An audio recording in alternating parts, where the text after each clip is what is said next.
அஸ்ஸலாமு அலைக்கும். Welcome back to my channel. So இன்றைக்கி சாஃப்டான டோ எப்படி போய் சேருது சப்பாத்தி மாவுக்கு அப்படின்னு சொல்லிட்டு பார்க்கலாமா.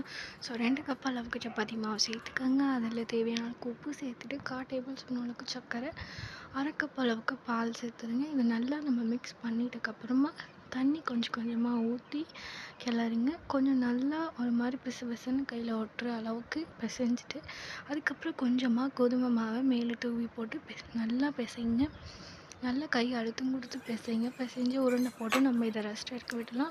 ஒரு மணி நேரம் மாதிரி ரெஸ்ட் எடுக்கணும். மீன் கொஞ்சம் எண்ணெய் ஊற்றிக்கோங்க, ட்ரை ஆகாமல் இருக்கும்.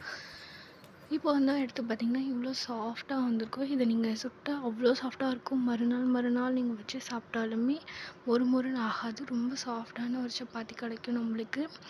ஸோ பார்த்திங்கன்னா உங்களுக்கு நல்லாவே தெரியும். மேலும் இந்த மாதிரி வீடியோஸ் நீங்கள் பார்க்கணும் அப்படின்னு நினச்சிங்கன்னா என்னோடய சேனலை சப்ஸ்கிரைப் பண்ணி வச்சுக்கோங்க. பக்கத்தில் இருக்க பெல்